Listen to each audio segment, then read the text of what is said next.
स्वागत स्वागत गाए। हम बच्चों पर अधिक तुम्हारा प्यारा आशीष पाए। हम बच्चों पर अधिक तुम्हारा प्यारा आशीष पाए।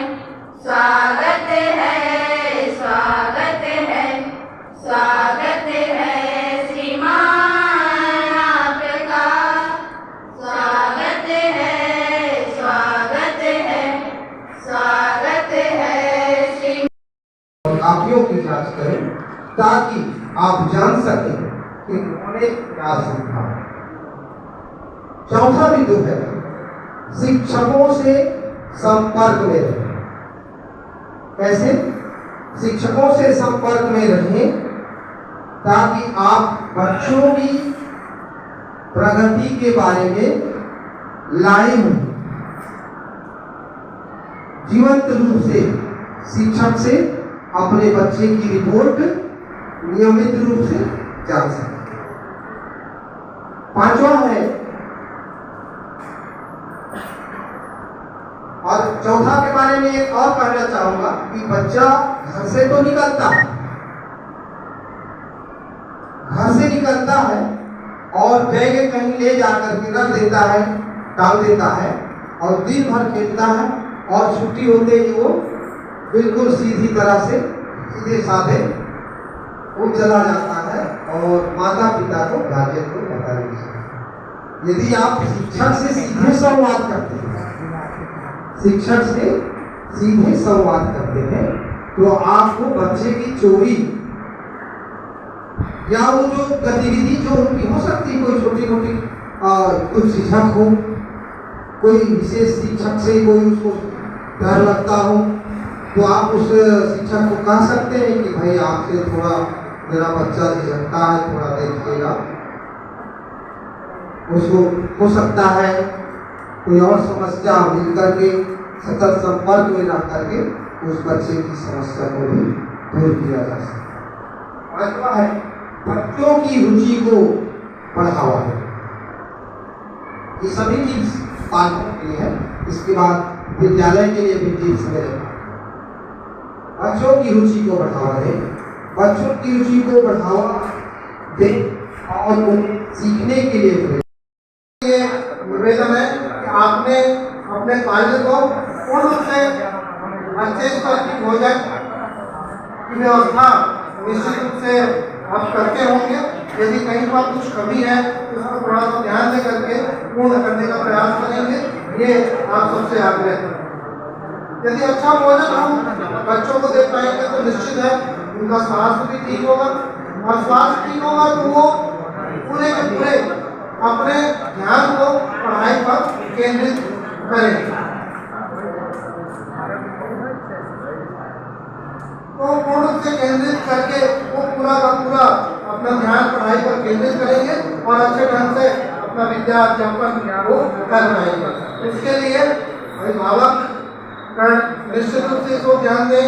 शासन की तरफ से मध्याह्न भोजन की व्यवस्था प्राइमरी और मिडिल में किया गया है और हाई स्कूल हायर सेकेंडरी में मध्याह्न भोजन की व्यवस्था नहीं है और बच्चे जैसे ही 9वीं कक्षा में आते हैं उनका विकास की जो शारीरिक विकास की जो गति है वो और तेज हो जाती है और उस तीव्र गति विकास होने की वजह से उनको जो पोषक तत्व है वो शायद भोजन से पर्याप्त मात्रा में न मिल पाते। और जब वह घर के लिए प्रस्थान करता है तब उसमें साइन करके जाता है और टाइम मिलता है 3:30 बजे गया तो 3:30 बजे साइन करेगा। तो इससे जो है शिक्षकों में नियमितता बढ़ी। कई टीचर ऐसे थे जो आधे समय के बाद चले जाते थे, वे जो है रुकना प्रारंभ कर दिए। ये हमारी बहुत बड़ी उपलब्धि है। उसके बाद प्रत्येक शनिवार को वीकली टेस्ट लेना है, यानी सप्ताह में हम 5 दिन पढ़ाए, सोमवार से शुक्रवार जो पढ़ाए हैं उसी को शनिवार को टेस्ट होगा सभी सब्जेक्ट का। उस दिन पढ़ाना नहीं है, केवल टेस्ट ही होगा। तो इससे जो है जो एक सप्ताह पढ़ाए हैं वो जो है रिविजन हो जाता है और बच्चों को ज़्यादा पढ़ने की आवश्यकता नहीं पड़ती, तैयारी हो जाती है। तीसरा बिंदु है प्रत्येक दिन होमवर्क देना व उसकी जांच करना। प्रत्येक शिक्षक अपने विषय का प्रत्येक दिन होमवर्क देता है और उसे भी उसको चेक भी करता है। इससे विद्यार्थियों की आदत में सुधार हुई, डेली वे तैयारी करके आ रहे हैं। चौथा है विद्यार्थी भी डायरी मेंटेन करेंगे, यानी कौन सा शिक्षा कौन सा पीरियड में क्या पढ़ाया, यह जो है वो नोट करता है और शिक्षकों से भी साइन लेता है और प्राचार्य से भी लेते हैं। पांचवा पॉइंट है उपचारात्मक शिक्षण, यानी विद्यार्थियों में को जो है वर्गीकृत करना, कौन जो है होशियार है और कौन जो है कमजोर है। तो जो कमजोर विद्यार्थी है उनको जो है एक्स्ट्रा समय देकर हम जो है उनकी जो पढ़ने की जो क्षमता है उसका विकास करेंगे और उसको जो है लेवल तक लाएंगे। बस इसमें जो है ये 5 पॉइंट है जो बहुत ही महत्वपूर्ण है। आप लोग ध्यान से सुने, इसके लिए बहुत बहुत धन्यवाद।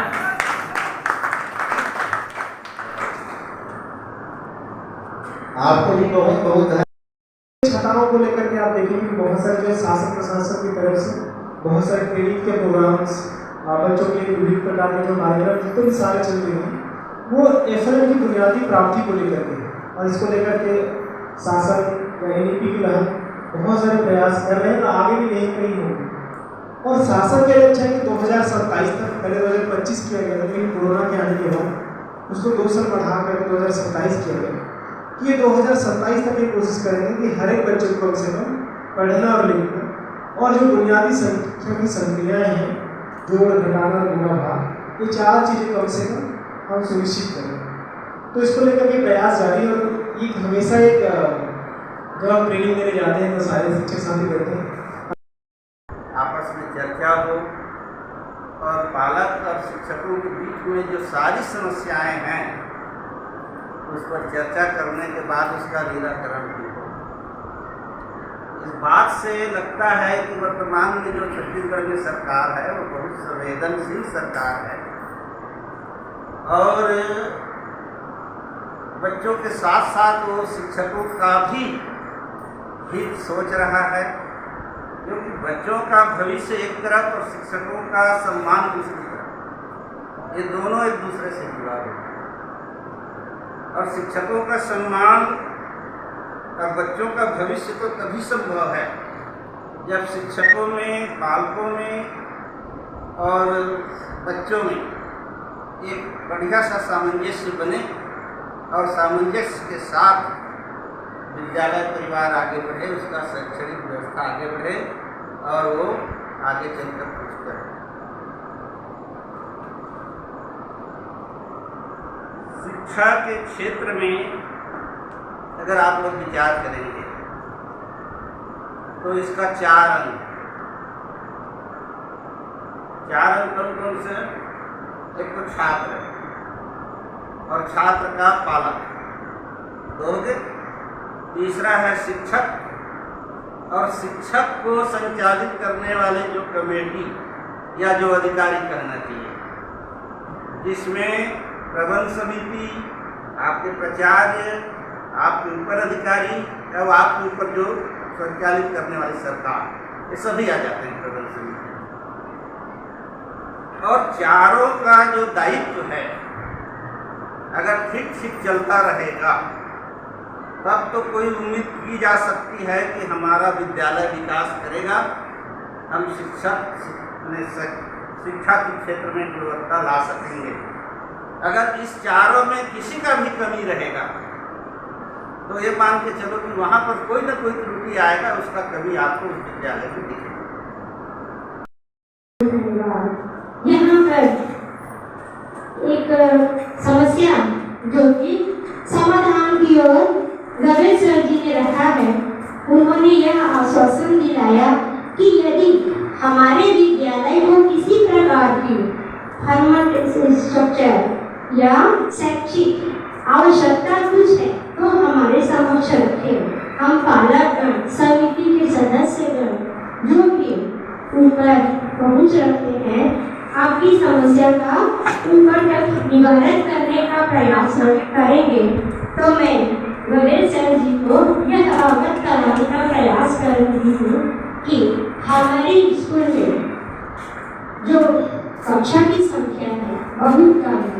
बच्चे पहले कम थे पर अभी हमारे इस सत्र 9वीं से 12वीं में विद्यार्थियों की संख्या 137 हुई है। 10वीं में कम है और 12वीं में, पर 11वीं और 9वीं में बच्चों की संख्या 40 से ऊपर जा रही है। इस कारण से और भी छात्र प्रवेश के लिए आ रहे हैं तो हमें उन्हें खाली हाथ लौटाना पड़ रहा है। तो इसी जो कक्षा की समस्या है उनको आगे बढ़ाने का प्रयास करेंगे।